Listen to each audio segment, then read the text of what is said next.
नमस्कार, स्वागत है आपका मुनाफे की मंडी में, जहां हम आपको कमोडिटी मार्केट की तमाम बड़ी खबरें बताते हैं, देश भर की मंडियों का अपडेट लेकर आते हैं और साथ ही बेहतरीन ट्रेडिंग कॉल्स भी। आज हमारे साथ 6 मेहमान हैं। बीरेन वकील साहब हैं, पैराडाइम कमोडिटी एडवाइजर्स से। भूपेश शर्मा हैं, टेक्निकल एक्सपर्ट हैं। अमित सजेजा हैं, मोतीलाल ओसवाल से। तरुण सत्संगी हैं, सिल्क रूट से। आप सभी मेहमानों का बहुत बहुत शुक्रिया। साथ ही आगे हमारे साथ बीबी मेहता साहब भी होंगे, ईडी हैं, सॉल्वेंट एक्सट्रैक्टर्स एसोसिएशन के, और साथ ही पूनम चंद गुप्ता होंगे जो चेयरमैन हैं एनसीडीएक्स की हल्दी कमेटी के। लेकिन सबसे पहले आज हम शुरुआत करेंगे फूड सेक्रेटरी के उस इंटरव्यू के साथ जिसमें उन्होंने साफ किया है कि देश में चीनी की पर्याप्त सप्लाई है, कोई चिंता नहीं है। और उन्होंने ये भी कहा कि खरीफ फसलों में खरीफ सीजन को लेकर, पैदावार को लेकर भी कोई चिंता नहीं है। और मौसम को लेकर जिस तरह की अफवाहें फैलाई जा रही है कि फसलों को बहुत नुकसान हो रहा है, ये सिर्फ अफवाह है, इस पर ध्यान नहीं देने की उन्होंने भी सलाह भी दी है। हमारे सहयोगी समीर दीक्षित ने उनसे खास बातचीत की थी, आइए सुन लेते हैं उन्होंने क्या कहा। So as I mentioned, the availability of sugar in the country is about 85 lakh tons as of now, which is sufficient for 3.5 months of requirement, of the consumption requirement of the country. We are not foreseeing any kind of upswing in the prices in the upcoming festive season. And there is some kind of a rumor being created about the shortages in the country. So I think, as I've clarified, the stocks that we have now are sufficient for 3.5 months. And besides that, we'll have the new harvest, which will take place from next month, and the crushing will start, where we'll get more cane and more sugar. So there is no apprehension at all with regard to the availability or prices of sugar. The big decision that you have taken regarding that, you have brought down the stock limit of the wheat. What is the exact number, and why this decision has been taken, sir? So stock limits of wheat has been brought down from 3,000 tons to 2,000 tons for the wholesalers and traders, and also for the big chain retailers. So this is on account of the fact that the 3,000 ton which we had given in June was for the next 9 months requirement. The next harvest will come in April. So for the 9 months, 3,000 tons had been given to these entities. Now that 3 months have elapsed and 6 months are left, we've reduced it by 1/3. So from 3,000, it's been brought down to 2,000. One final comment, there has been constant that you term as rumor that the harvest is going to be severely impacted because of a deficient monsoon. What sort of feedback that you are getting, what sort of analysis you have, and what is the larger message that you want to share? So this is for sugar or wheat? For both, sir. Because regarding sugar, it has been said that the crop might take a hit. So sugar, as I said, that the rains were deficient in August. However, the heartening feature is that since beginning of this month, the rains have been good, as a result of which the crops have revived, particularly in Maharashtra and Karnataka. And we are now in touch with our colleagues, the cane commissioners in various states, to check what will be the projected estimate with regard to the production. But even if, let's say, there is some kind of a shortage, it's going to be very marginal. And the stock availability of the edible oil, comfortable position? Again, stocks are much more than what we had last year compared to last year, when we had about 23 lakh tons of stock at this time. It's about 37.3 lakh tons this year. So the adequate stocks are there and no apprehension of any rise in prices. तो ये समीर दीक्षित थे जिन्होंने खाद्य सचिव से बात की। उन्होंने बताया कि देश में खाने के तेल के स्टॉक की कोई कमी नहीं है, और जिस तरह से रिकॉर्ड इंपोर्ट भी हो रहा है, हम आगे शो में आपको बताएंगे भी कि किस तरह से रिकॉर्ड इंपोर्ट हो रहा है खाने के तेल का, तो वहाँ तो कोई चिंता है नहीं। फसलों को लेकर जो चिंता थी कि यील्ड बहुत कम हो सकती है, उन्होंने कहा माइनर दिक्कतें हो सकती है, छोटी मोटी दिक्कतें हो सकती है, लेकिन बड़ा हिट की संभावना नहीं है, बड़े हिट की संभावना नहीं लग रही है। उन्होंने कहा कि चीनी की पर्याप्त स्टॉक है, और गन्ने का जो इस बार उत्पादन होगा उसको लेकर भी उन्होंने कहा कि काफ़ी चिंता करने की बात नहीं है। ये हो सकता है कि थोड़े बहुत वहाँ पर दिक्कतें हों, लेकिन इस तरह की दिक्कतें नहीं, अफवाहों पर ध्यान नहीं देने की सलाह है। लेकिन ये सवाल इसलिए उठ रहे थे क्योंकि इस्मा ने जो उत्पादन का अनुमान दिया था, पिछले साल के मुकाबले करीब 3.5% कम शुगर उत्पादन का अनुमान दिया था। तरुण जी, क्या लग रहा है, शुगर को लेकर क्या लग रहा है? क्या गन्ने का उत्पादन इस साल कम रहने वाला है? आपका अनुमान क्या कह रहा है, और इसका असर शुगर पर भी होगा आगे? हाय विश्वमोहन जी, गुड मॉर्निंग। ऑलरेडी हमने देखा है 4.5 इयर्स के हाई पर डोमेस्टिक मार्केट में प्राइस है। अगर हम यूएस में बात करते हैं आइस की, वहां पर भी प्राइसेस ऑलमोस्ट 10 इयर्स के हाई पर है, $26 के ऊपर होगा कर रहे हैं। कहीं ना कहीं जो इंडिया का स्टोरी है वो प्ले इंटरनेशनल मार्केट में कर रहा है। नो डाउट हमारा सप्लाई काफी टाइट है, एंडिंग स्टॉक काफी टाइट रहने वाला है, और जिस तरीके से अगस्त में डेफिसिएंट रेनफॉल हुई, उसकी वजह से हमने देखा कि स्पेशली इन महाराष्ट्र एंड जो कर्नाटका है वहां पर एक्चुअली क्रॉप साइज कम हो सकता है। So certainly we are going to have a back to back lower supply of sugarcane this year. और अगर शुगर केन का सप्लाई कम होता है तो सर्टेनली शुगर का प्रोडक्शन भी कम होगा। शुगर के बाद अब बात कर लेते हैं खाने की तेल की, क्योंकि उस पर बात करने के लिए हमारे साथ बीबी मेहता साहब भी हैं, ईडी हैं सी के। सबसे पहले आंकड़े आपको बता दें कि अगस्त 2023 में, इस पिछले महीने की मैं बात कर रहा हूं, ये 18.66 लाख टन वेज ऑयल का इंपोर्ट हुआ है। और जो पिछले साल के अगस्त से अगर इसे आप देखेंगे तो 33% ज़्यादा इंपोर्ट हुआ है। और पूरे सीजन का भी रिकॉर्ड बन सकता है। जो ऑयल ईयर है अक्टूबर से नवंबर के बीच का, वो भी नवंबर से अक्टूबर के बीच का, वो भी नया रिकॉर्ड बना सकता है। मेहता जी, क्या हो रहा है? इतना इंपोर्ट, क्या सरकार एहतियात के तौर पर, इलेक्शन ईयर है इस वजह से इतना इंपोर्ट हो रहा है या कुछ और वजह है सर? नहीं, पहले तो मैं बताऊं, पहले ड्यूटी जो 2 साल पहले 35% ड्यूटी थी, जब भी प्राइस वेर अबाउट $1800, कंज्यूमर के हित में गवर्नमेंट ने ड्यूटी कम करते गए। That was necessary to support the consumer. और अभी जो प्राइस है 2 साल के पहले की लाइन पे आ गई है, जहां जब भी 30%, 35% ड्यूटी थी। फिर अभी क्या ड्यूटी है?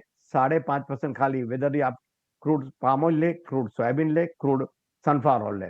तो India became a dumping ground for the excess supply of the other country. तो उसके वजह से ज्यादा आ रहा है, और इतना ज्यादा कभी सोचा भी नहीं था, इतना ज्यादा है। It bring pressure on the domestic price also. Of course excess import, domestic supply दोनों मिला के अपना, जो जैसे सेक्रेटरी साहब ने बोला, कम से कम 35 लाख के करीब अपना स्टॉक से। Normally we use to maintain कि भाई 20-25 लाख का स्टॉक रहता था, इधर स्टॉक ज्यादा है, price are very much depress है। तो सप्लाई में कोई प्रॉब्लम नहीं है।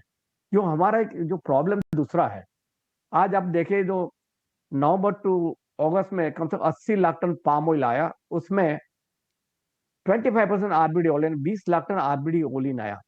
और आज आरबीडी ओलिन की लैंडेड कॉस्ट सीपीओ के सस्ती है। उसके वजह से यहाँ की डोमेस्टिक इंडस्ट्री सफर काफी कर रही है, क्योंकि यू कैन नॉट कॉम्पीट। क्योंकि आपका फिनिश प्रोडक्ट आपका रॉ मटेरियल से सस्ता आ रहा है, तो कौन आपको लेगा? फिर भी प्लांट चला रहा है इसके लिए कि भी, नहीं तो क्या करेंगे? रोजगार, बेरोजगार हो गए लोगों, इसके लिए प्लांट चल रहा है। तो नहीं कहा आपने कि अगर घरेलू रिफाइनिंग इंडस्ट्री को ध्यान नहीं रखा जाएगा, अगर आपको इंपोर्ट करना है तो क्रूड पाम तेल कीजिए, रिफाइंड पर इतना फोकस नहीं लगाना चाहिए। सर, अब भाव की बात कर लेते हैं, छोटा जवाब दीजिएगा, क्या लग रहा है भाव और भी कम होंगे और कितना कम और हो सकता है? क्योंकि जिस तरह के स्टॉक के नंबर दिख रहे हैं ये तो काफी ज्यादा है। देखिए, वी आर नियरली बॉटम, अभी और नीचे ज्यादा गुंजाइश नहीं है। मगर अगर इतना ही, अगर जो हमारा प्रोजेक्शन है सितंबर और अक्टूबर में अगेन 25 से 30 लाख टन आएगा, वो ब्रिंग एक प्रेशर पे आएगा ही। प्राइस पे थोड़ा प्राइस और डिप्रेस होगा, लोकल प्राइस में टॉक कर रहा हूँ, तो थोड़ी और नीचे जा सकती है। नवंबर के बाद और दिसंबर के बाद में थोड़ा मार्केट शुड गो अप। पर मेरा एक सुझाव है अगेन, मार्केट ऊपर की तरफ जाएगा। हाँ जी, बिल्कुल, लेकिन अभी भाव पर दबाव रहेगा। लोकल प्राइसेस की बात करें। शुक्रिया सर, आज वक्त कम है, अलग से आपसे बात होगी खाने के तेल के मुद्दे पर। आज वक्त कम है, बहुत सारे हमारे मेहमान ग्वार की, क्योंकि ग्वार में आगे कई सारे एक्सपर्ट्स ऐसे हैं, उनको लग रहा है कि इस बार फसल को लेकर चिंता है, दाम आगे बढ़ सकते हैं। बीरेन जी, क्या लग रहा है, आपका अनुमान क्या कह रहा है ग्वार को लेकर? फसल की जो स्थिति है वो निश्चित रूप से थोड़ी चिंताजनक तो है ही। मार्केट में ये फैक्टर काफी डिस्काउंट हो गया है, तो अब कोई नया ट्रिगर चाहिए। मेरे हिसाब से इसमें हार्वेस्ट बुल रन आएगा, यानी दिवाली के समय जो नई फसल आएगी उस समय तेजी की शुरुआत होगी। भूपेश जी, आप क्या राय देंगे? आप राजस्थान से भी हैं, देखते भी होंगे, ग्राउंड की स्थिति भी आप नजदीक से देखते होंगे। क्या लग रहा है, किस तरह की चाल लग रही है ग्वार सीड ग्वारगम की? जी, फंडामेंटल की बात करें तो फसल की स्थिति अभी भी दयनीय बनी हुई है, क्योंकि जो पश्चिमी राजस्थान में बरानी फसलें हैं वो काफी हद तक नष्ट हो चुकी है। परंतु वहीं टेक्निकल्स की बात करें तो मुझे लगता है कि एक बार 6100 के आसपास कहीं सपोर्ट समझ आता है, जहां पर नई बिकवाली से दूरी रखनी चाहिए। और यहाँ पर हम लेकर भी एक कॉन्ट्रेरी व्यू लेकर खरीदारी कर सकते हैं, जिसका स्टॉप लॉस 6090 के नीचे का रहेगा। और ऊपर में 6230 तक के लक्ष्य संभावित रहे। ओके, चलिए मसालों की बात कर लेते हैं। हमारे साथ पूनम चंद गुप्ता जी फोन लाइन पर मौजूद है। उनसे इसी हफ्ते बात हुई थी और उन्होंने कहा था 14,000 के नीचे भाव था, तो उन्होंने कहा से यहाँ से 1,500 रुपए की तेजी आ सकती है, करंट लेवल पे आपको खरीदना चाहिए। पूनम जी, बहुत शुक्रिया, आपने दर्शकों को बताया समय पर, और 1,500 रुपए 2 दिन में ही तेजी आ चुकी है। आपने जैसा कहा था 14,000 के नीचे था, क्या लग रहा है अब यहाँ पर क्या करें? 15,500 के आसपास से क्या करना चाहिए उनको? यहाँ से भी मतलब 500-700 की तेजी दिख रही है, क्योंकि जो एकदम सडन जो बाजार कम हो गए थे, बेचवाली प्रेशर भी कम हो गया था, बाजार में मतलब कम भाव में बेचू नहीं आ रहा था और उनको लग रहा था कि वापस कैसे बाजार बढ़ जाएंगे। अच्छा, अब थोड़ी लेवालियां भी मतलब जो डिमांड है वो भी बढ़ गई है, तो अपने मेरे को लगता है कि इसमें अभी भी 500-700 रुपए की गुंजाइश है, बढ़ सकता है इसमें। ओके, 500-700 रुपए की और गुंजाइश है। वहां पर क्या करें? छोटा जवाब दीजिएगा। 500-700 रुपए बढ़ जाए तो वहां से फिर निकले? हाँ, निकल सकते थे। ओके, वहाँ एक बार निकल के एग्जिट करके फिर वापस ले। शुक्रिया, आपने समय पर बताया कि 1,500 रुपए की तेजी आ सकती है और इसी हफ्ते आ गए। वक्त हो गया। अमित जी, क्या हो रहा है कच्चे तेल में? तेजी थम ही नहीं रही है। जी नमस्कार। जी, मेरा मानना है कि ये तेजी अब कुछ और समय नहीं थमेगी, क्योंकि ओवरऑल मीडियम टर्म बेसिस मुझे $98 WTI जाता हुआ दिखता है, यानी एमसीएक्स पर करीबन 8,100 तक के लक्ष्य दिखेंगे। शॉर्ट टर्म बेसिस भी मैं बाइंग की सलाह देना चाहूंगा 7,500 के डिप पे। मुझे लगता है 7,400 से ज्यादा नीचे फिलहाल प्राइसेस नहीं जाएंगी एंड ओवरऑल अब भी तेजी की ही उम्मीद है। जो ओपेक की तरफ से जो लेनदेन की गई है, जो उनकी कटौती है, वो तो उसने तो ऐड किया ही है स्ट्रेंथ, लेकिन सऊदी अरब की तरफ से जो कोटा के ऊपर जो उन्होंने प्रोडक्शन कट किया है करीबन 9 लाख बैरल के आसपास, उससे भी फिलहाल स्ट्रेंथ मिल रही है क्रूड प्राइसेस में। बीरेन सर, आप क्या सलाह देंगे? क्रूड में क्या करना चाहिए, क्या कॉल है आज के लिए? करंट लेवल से बाई किया जा सकता है। 7300 का स्टॉप लॉस होना चाहिए। अब साइड में मैं 7,750 7,800 तक देखता हूँ। इसकी वैलिडिटी 3-4 सेशन की है। भूपेश जी, गोल्ड और सिल्वर क्या पसंद आ रहा है आज आपको? चांदी तो अच्छी तेजी दिखा रही है। जी सर, आज मार्केट गैप के साथ ओपन हुए हैं, इसलिए मुझे ऊपर के भाव में कोई भी दोनों ही बाजारों में कुछ भी लेना समझ नहीं आता। हो सकता है एक पुल बैक देखने को मिले शाम के सत्र में। जो चांदी अभी 72,060 के इर्द गिर्द ट्रेड कर रही है, वो चांदी 71,500 71,300 में मिलती है, तो मुझे लेना समझ आता है। ओके, अमित जी, आपका टारगेट स्टॉप लॉस सिर्फ बता दीजिए गोल्ड और सिल्वर का। जी, गोल्ड का शॉर्ट टर्म टारगेट 59,000 है, हालांकि 2 से 3 दिन के लिहाज से 59,300 भी हो सकता है। चांदी में मैं समझता हूँ इमीडिएट तौर पे 72,300 से 400 जा सकती है, लेकिन डिप पे बाइंग एडवाइस होगी। ओके, डिप पर बाइंग की सलाह है। बीरेन सर, आपकी सलाह गोल्ड पर? गोल्ड पे 58,500 के आसपास बाई किया जा सकता है। 58,900 का टारगेट रहेगा, 58,200 का स्टॉप लॉस रहेगा। तो बीरेन जी की सलाह है गोल्ड को लेकर ये। इन चलिए अब बात कर लेते हैं मेटल्स की। मेटल्स में अमित जी क्या पसंद आ रहा है? छोटा जवाब दीजिएगा।